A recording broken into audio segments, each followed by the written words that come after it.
Assalamualaikum warahmatullahi wabarakatuh. Selamat pagi anak-anak semua, peserta didik baru SMP Negeri 1 Tanjung Pinang tahun pelajaran 2020-2021. Salam kenal, salam sehat selalu dari Bapak untuk kalian. Semoga kalian selalu tetap bisa menjaga kesehatan, selalu berada di rumah, ya. Walaupun kita tidak bisa bertemu langsung bertatap muka, tetapi kita bisa tetap bertemu dengan sistem pembelajaran online. Nah, tentunya kalian belum tahu dengan siapa kalian belajar IPA, karena kalian adalah siswa-siswi baru anak didik kami di SMP Negeri 1 Tanjung Pinang. Sebelumnya ada pepatah mengatakan, tak kenal maka tak sayang. Karena itu, Bapak ingin memperkenalkan diri kepada kalian semua. Bapak adalah guru IPA yang mengajar di kelas 7. Nama Bapak Pak Lukman Hakim Al-Khair, ya. Jadi Lukman Hakim Al-Khair, bisa dipanggil Pak Lukman.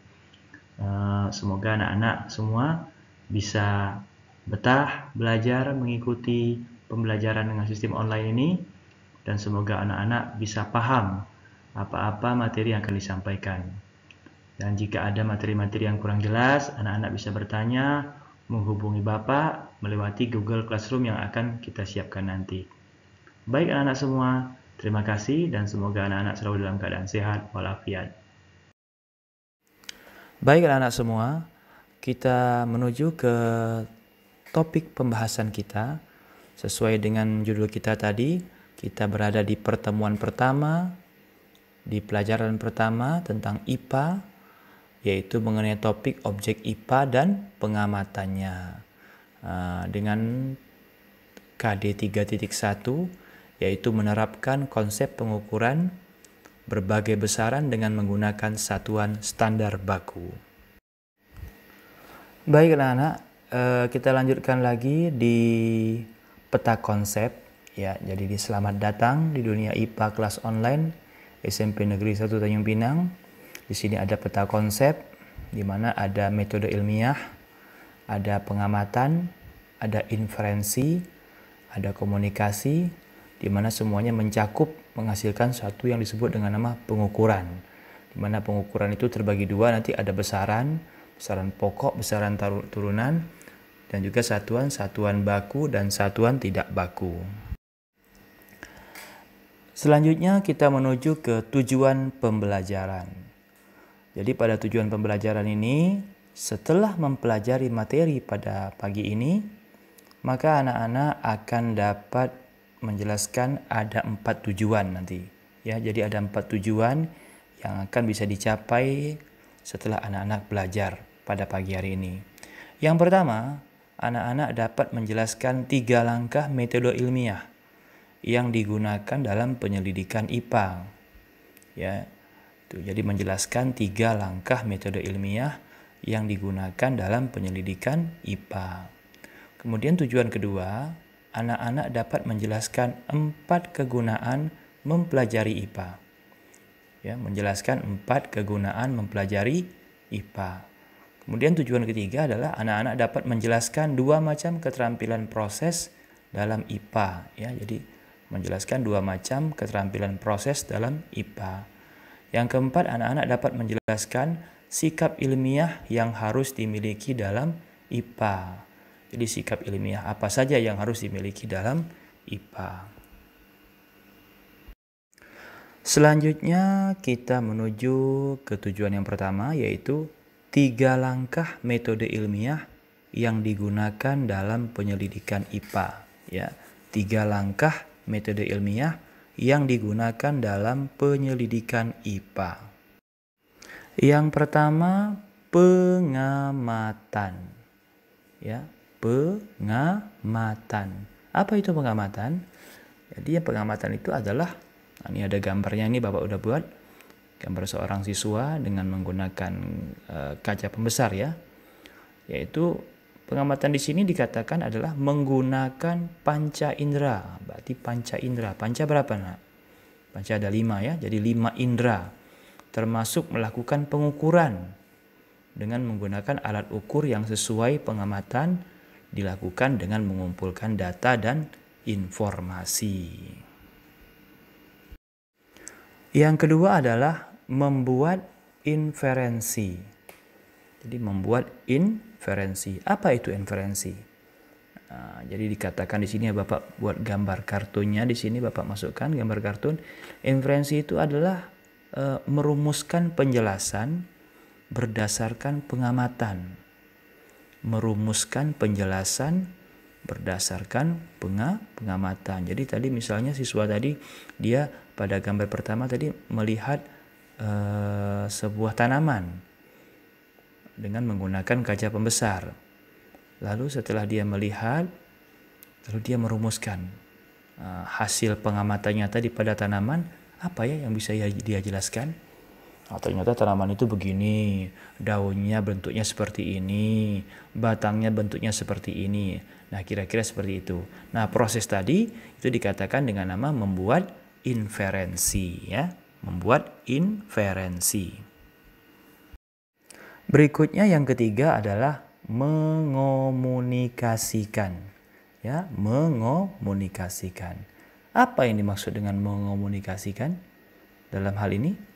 Ternyata mengomunikasikan itu adalah kita mengkomunikasikan hasil penyelidikan tadi. Nah, siswa tadi kalau kita lihat pada gambar tadi ini, ya, gambar ini dia bisa mengkomunikasikan atau memberitahukan, menginformasikan, ya, menginformasikan hasil penyelidikan tadi baik secara lisan maupun dengan tulisan.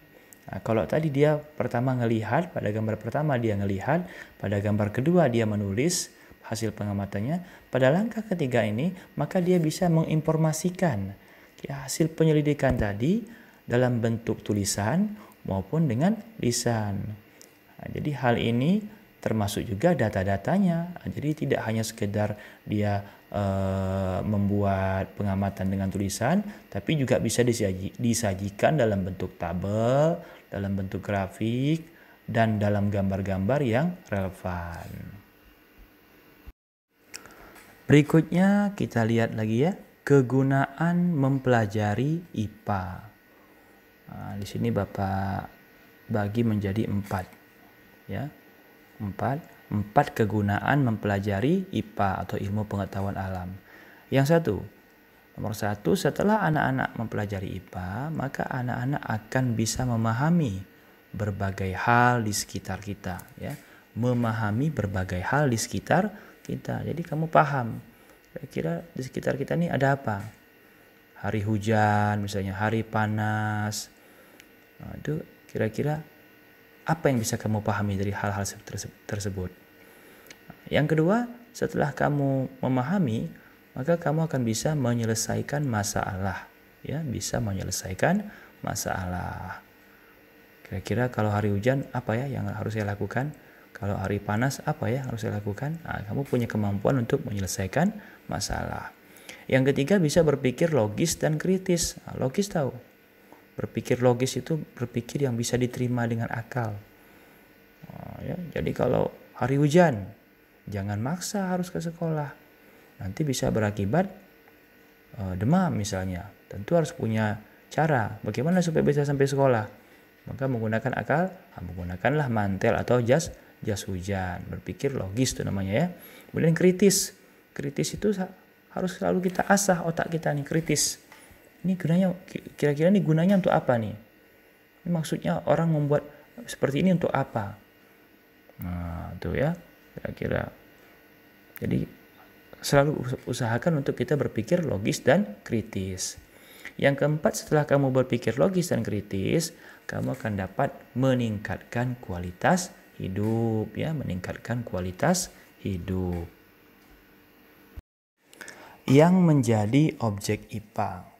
Apa saja nak kira-kira yang menjadi objek IPA itu? Jadi yang menjadi objek IPA adalah seluruh benda yang ada di alam ini nak, di alam semesta ini, ya. Di seluruh benda yang ada di alam semesta ini itu semuanya bisa menjadi objek IPA dengan segala interaksinya. Interaksi itu apa? Ada yang tahu? Hubungan, ya, dengan segala hubungannya. Untuk dipelajari pola dan keteraturannya, ya, dipelajari polanya dan keteraturannya. Makanya orang mempelajari polanya itu luar biasa nak ya. Orang bisa tahu ternyata satu kali matahari itu berputar, satu kali bumi ini berputar mengelilingi matahari itu selama lebih kurang 365 hari kan, dikatakan begitu ya. Masih ingat ya revolusi dan rotasi itu contoh tuh ya.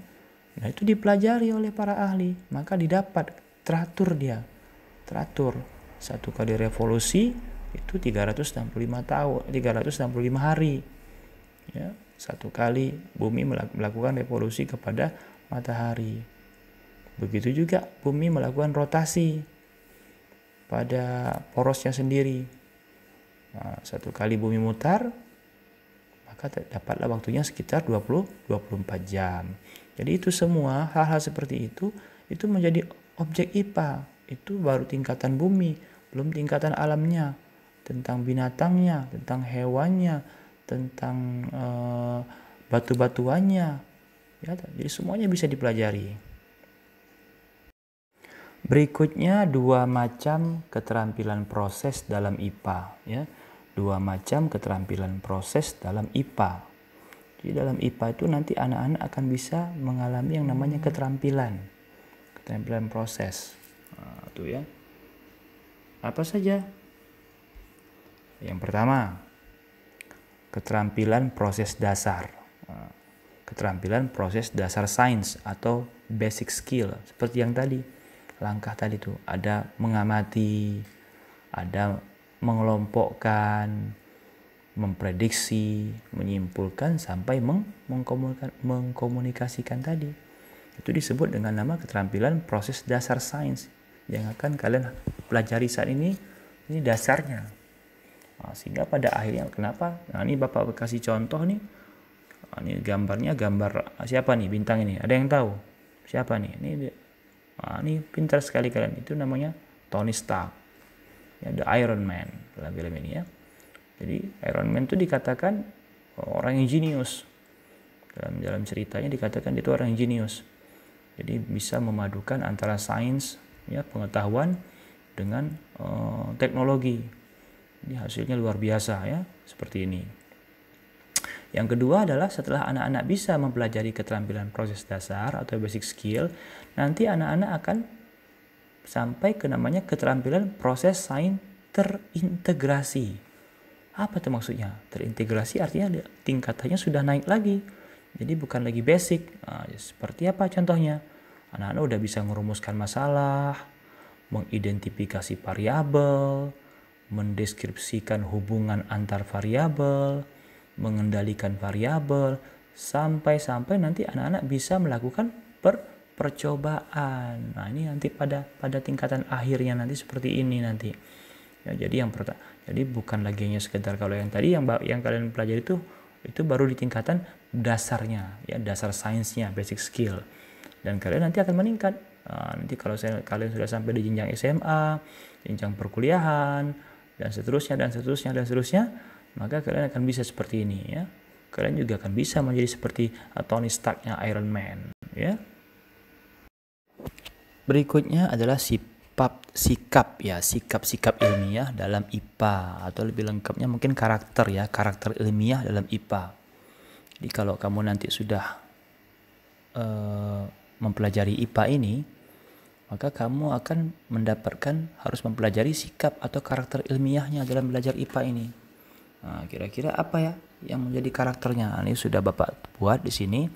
Di antaranya nih, mampu membedakan opini dan fakta. Opini dan fakta. Jadi opini itu pendapat. Kalau fakta kenyataan. Jadi mana yang pendapat, mana yang kenyataan, itu anak-anak harus bisa membedakan. Cara membedakannya tidak asal ngomong dong, tentu dengan serangkaian penelitian, pengamatan. Tadi kan kita udah lihat tadi itu ada langkah-langkahnya, ada pengamatannya dulu. Nah, setelah itu ada membuat kesimpulan, baru bisa sampai ke mengkomunikasikan. Tadi kan sudah disampaikan pada yang pertama tadi. Yang kedua, sikapnya adalah sikap objektif. Objektif itu apa, nak? Objektif, berterus terang. Jadi perlu seperti itu ya. Sesuatu itu kalau emang harus terus terang disampaikan. Kemudian karakter berikutnya adalah sikap bekerja sama. Bekerja sama ini penting. Nah, contoh yang paling terkini.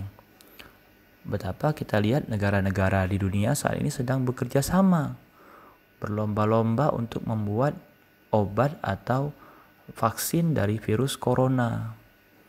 Seluruh negara dunia berlomba-lomba supaya antivirus itu cepat ditemukan dan dapat mengobati orang-orang yang sakit, orang yang terkena.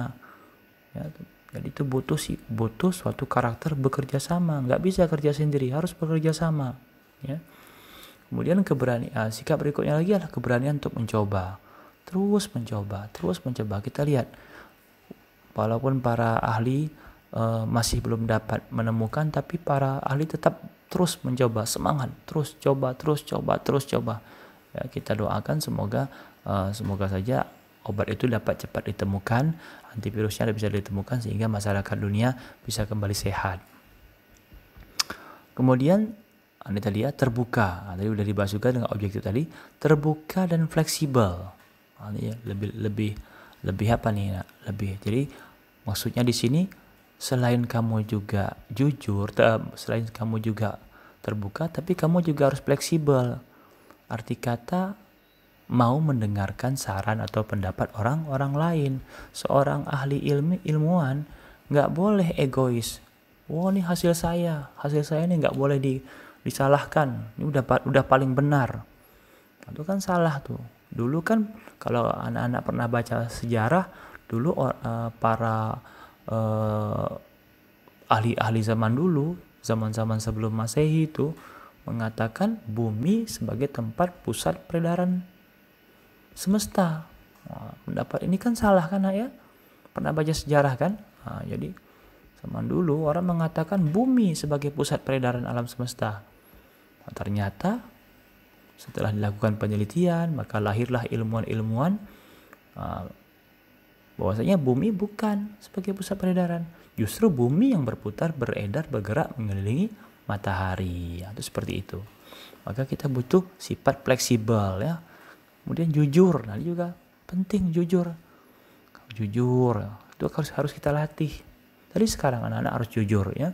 Karakter jujur itu penting. Nah, kalau belajar IPA, nih ulangan nggak boleh nyontek, harus jujur. Nah, harus kita latih sekarang. Saya harus jujur.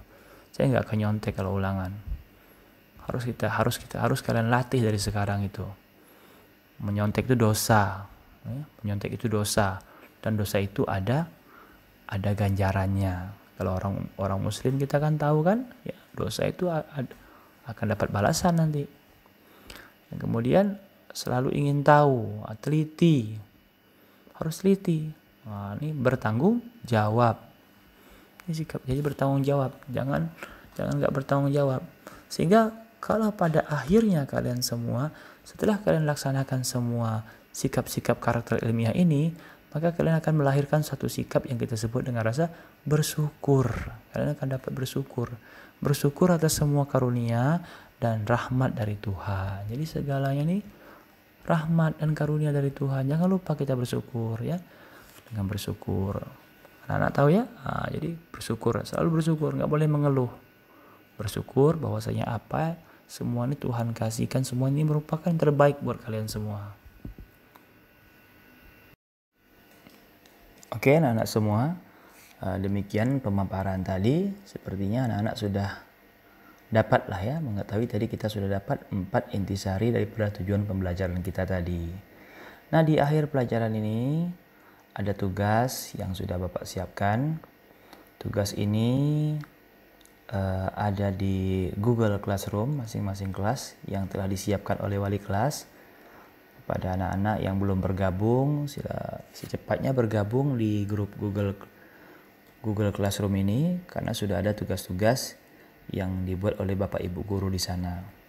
Jadi untuk tugas, anak-anak silakan dilihat, dikerjakan, dan dikumpulkan secara online. Ya, terima kasih untuk anak semua yang telah menyaksikan video ini. Tetap semangat, jaga kesehatan, ya. Jauhi kerumunan, be safe, and keep learning from home. Salam sehat selalu.